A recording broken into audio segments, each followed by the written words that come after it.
Welcome to Grim World, where true crime lives. 7 people were dead because someone had laced capsules of extra-strength Tylenol with cyanide. Chicago Tylenol Murders, Part 1. And there was fear more innocent people would die.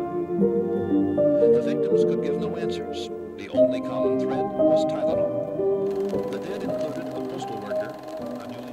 1982 was a hard year for the country. Flight 90 crashed in the Platonic. On the same day in February, a metro train derailed outside of D.C. Wayne Williams was convicted of murder.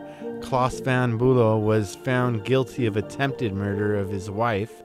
Vincent Chan was murdered, the Chinese man beaten to death by 2 men who thought he was Japanese.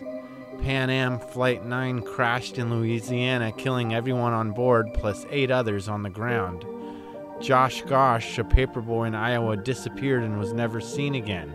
Seems as though the news during the 80s was truly horrible to watch, and nothing good ever happened in the world. Then at the end of September, something happened that everyone in America and the world forgot everything else that happened and focused solely on Chicago and the Tylenol poisonings of 7 people. This is one of first act of domestic terrorism that no one hears about. How is that possible? In the 1980s, Tylenol was the only real option for those who aspirin upset their stomach. But today, and starting in the 90s, other options finally became available for pain relief.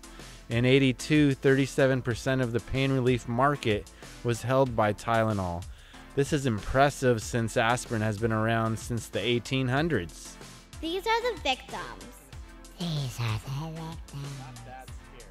At 7 a.m. on Wednesday, September 29th, Marianne Kellerman, 12, instead of getting ready for school, she was complaining of a sore throat. Her father tells her to go take some Tylenol and go back to bed. She goes into the bathroom, takes an extra-strength Tylenol, and collapses on the floor. Her father calls 911. She's rushed to the hospital, but is pronounced dead on arrival. At first, the doctors thought she had a stroke. Adam Janis, 27, was complaining of chest pains. He comes home, eats lunch, then takes 2 extra-strength Tylenol he had bought from his local drugstore, and collapses in front of his wife.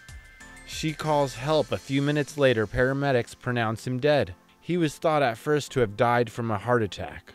Mary Reiner, 27, was dizzy after returning home from the hospital, having given birth to her 4th child only a couple days before. She took 2 extra-strength Tylenol, and by 3:45 p.m. she felt so ill she went back to Central DuPage Hospital, dying quickly after. Mary McFarland, 31, had a massive headache at work at the Illinois Bell Center.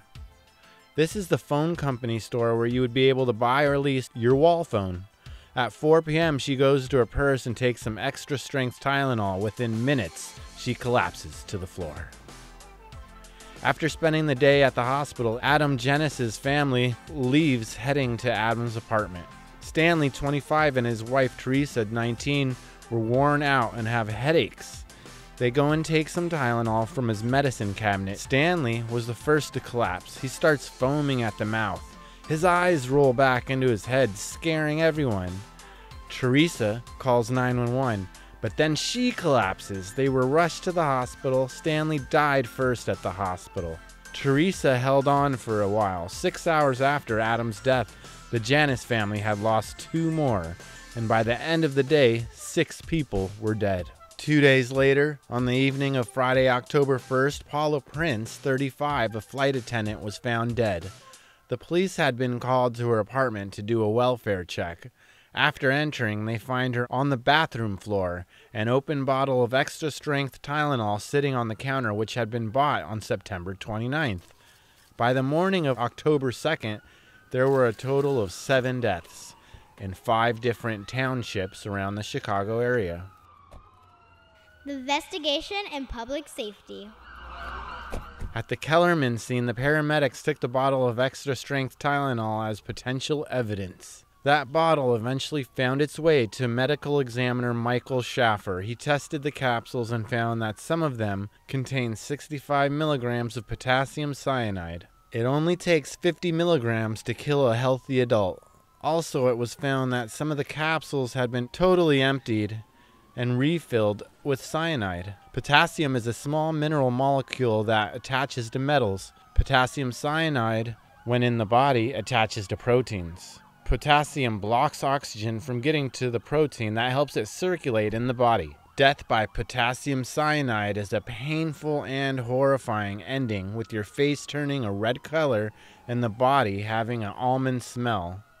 By the evening of the first day, Chief Medical Examiner Dr. Edmund Donahue suspected the Tylenol was tainted, and in only 36 to 48 hours, investigators knew what had happened, just not the who or the why.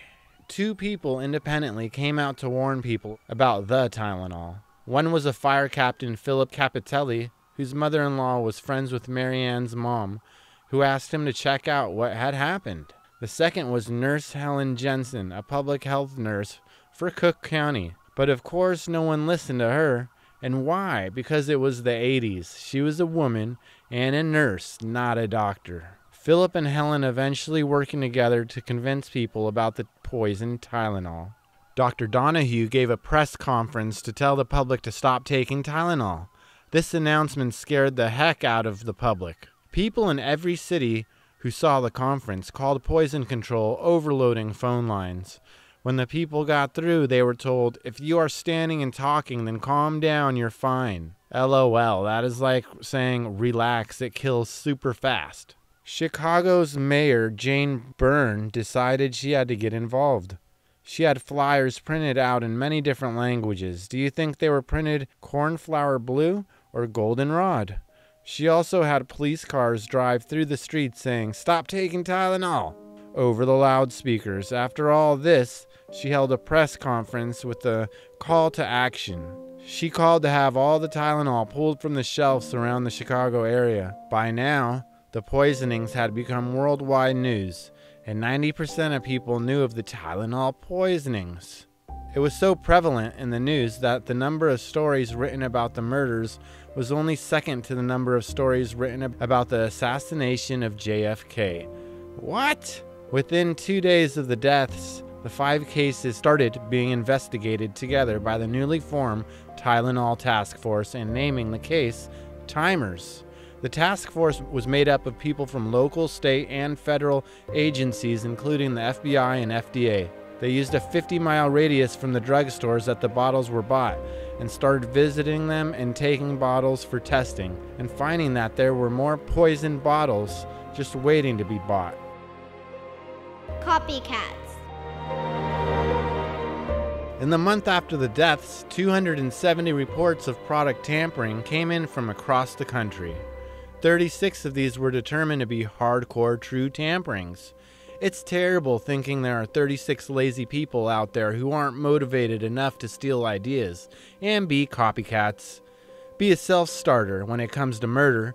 Pathetic murderer. Extra strength Excedrin capsules were tampered within Washington State and Colorado. In Colorado, William Sikovic, 33, surviving, though he suffered from kidney and liver failure. Visine eye drops were also tampered with, having people suffer chemical burns to their eyes from the acid that was in the bottles.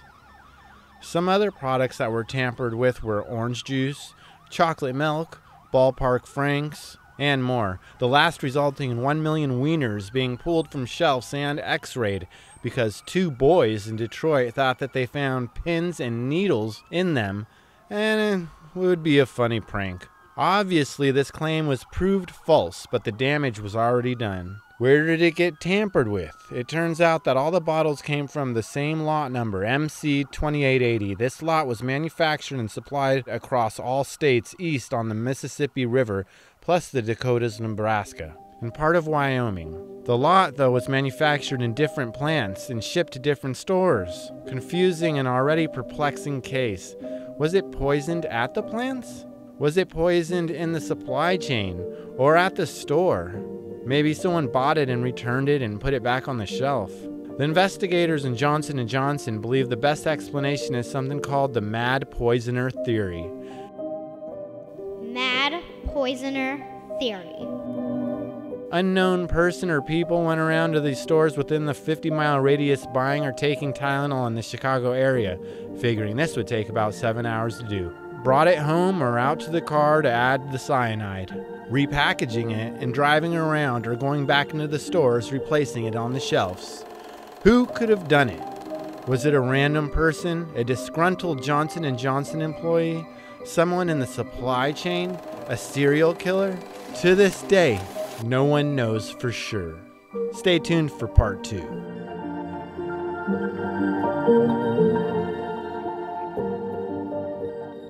You are watching Grimworld.